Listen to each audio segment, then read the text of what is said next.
कौन है x raw agent विकास यादव, जिनसे हिला अमेरिका? कनाडा कह रहा बचा लो सरकार। जब इंडिया में थे मोदी तभी होना था पन्नू का खेल, तभी एफबीआई ने कोड CC1 कर दिया डिकोड। अमानत नाम की आईडी, आर्मी वर्दी में फोटो, हरियाणा के प्राणपुरा का नाम अमेरिका में क्यों गूंजा? सितंबर महीने में पीएम मोदी जब अमेरिका गए तो उनके साथ NSA डोभाल नहीं थे।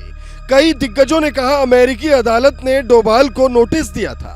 वहां पन्नू के खिलाफ साजिश में इंडिया के रॉ हेड और NSA डोभाल समेत कई दिग्गजों को तलब किया गया था, इसलिए डोभाल वहां नहीं गए।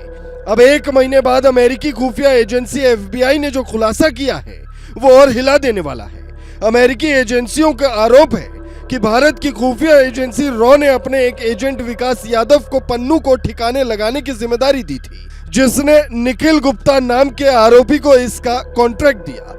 इस पूरे मिशन के लिए $1 लाख यानी करीब 83 लाख रुपए का बजट मिला था, जिसमें से $15,000 निखिल गुप्ता ने एक अज्ञात व्यक्ति को दिए, जिसने इन्हें भरोसा दिलाया कि न्यूयॉर्क में पन्नू को कार में ही ढेर कर दिया जाएगा। गुरपतवंत सिंह पन्नू कब सोता है, कब जागता है, कब कहां जाता है, पूरा शेड्यूल और उसकी कुछ तस्वीरें रेकी के बाद एजेंट को सौंपी गई थी।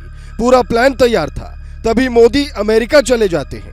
प्लान ठंडे बस्ते में चला जाता है और FBI के सामने वो एजेंट सारा सच उगल देता है। कई मीडिया रिपोर्ट ये दावा करती है कि निखिल गुप्ता से उस आदमी को पहचानने में कोई गलती हो गई, जिसे इन्होंने पन्नू को रास्ते से हटाने का प्लान समझाया। वो अमेरिकी खुफिया विभाग का एजेंट निकला, जिसके जरिए FBI ने विकास यादव की पूरी कुंडली निकाली और ये तस्वीर वायरल कर दी, जिसमें विकास यादव का नाम अमानत लिखा हुआ है।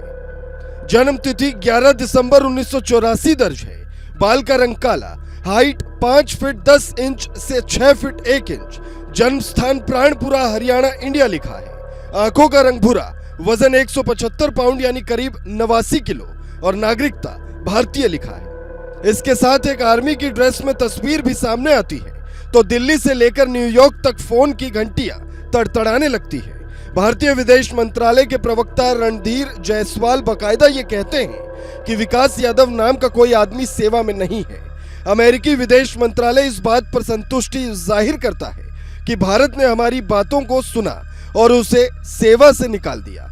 इस बात पर हिंदुस्तान के कई विपक्षी नेता और पत्रकार सवाल खड़ा करते हैं कि आखिर भारत विदेशों में ये क्या करवा रहा है। सागरिका घोष से लेकर महुआ मोइत्रा तक के ट्वीट वायरल होने लगते हैं। ऐसे में यहां समझना यह जरूरी हो जाता है कि रॉ के एजेंट अगर अपना काम नहीं करेंगे तो क्या करेंगे। विकास यादव रॉ का एजेंट है या नहीं, ये बात कोई नहीं जानता, लेकिन सवाल यह है कि अगर वो रॉ एजेंट है तो फिर भारत के दुश्मन को ठिकाने लगाने का प्लान बनाकर कौन सी बड़ी गलती कर दी, जो हमारे देश में बैठे कुछ लोग उन पर सवाल उठा रहे हैं। क्या हरियाणा में चुनावी नतीजे कुछ और आ गए, इसलिए विकास यादव का नाम अचानक से निशाने पर आ गया? विदेशी अखबार तक ये दावा करते हैं कि विकास यादव ने अपना पता CGO कॉम्प्लेक्स दिल्ली दिया है, जो कि research and analysis wing raw का हेडक्वार्टर है। विकास को बाकायदा CC1 कोड नाम दिया गया था। क्या है CC1 कोड का डिकोड वर्ड? हर एजेंट जब मिशन पर होता है तो उसे नाम से नहीं बुलाया जाता, बल्कि खास नाम मिलता है। वो नाम CC1, CD1, AM2 कुछ भी हो सकता है, ताकि बातचीत इंटरसेप्ट हो भी जाए तो राज न खुले। यहाँ तक कि जो टारगेट होता है, जो सीक्रेट जानकारी होती है, उसे भी एक कोड वर्ड में दिया जाता है। दी फ्रीलांसर सीरीज में आपने देखा होगा कैसे सीक्रेट जानकारियां 3-4 तहखानों के अंदर होती है। यहाँ तक कि वॉर के वक्त भी एक खास कोड दिया जाता है, जिसमें विक्रम बत्रा को शेरशाह नाम दिया गया था। पर नाम की कहानी छोड़कर जरा सोचिए, जो अमेरिका दुनिया भर में ऐसे खुफिया ऑपरेशन चलाने के लिए बदनाम था, वो अगर आज हाथ जोड़कर कह रहा है कि भारत ने हमारे घर में घुसकर ऐसा कर दिया, तो सोचिए ये कैसा भारत है। यादवों की सियासत करने वाले अखिलेश यादव को मंगेश की बजाय विकास यादव की कहानी लोगों को सुनानी चाहिए, जिससे अमेरिका खौफ में है, जिस पर दिल्ली में बैठकर अमेरिका में बड़े प्लान को अंजाम देने का आरोप लगा है।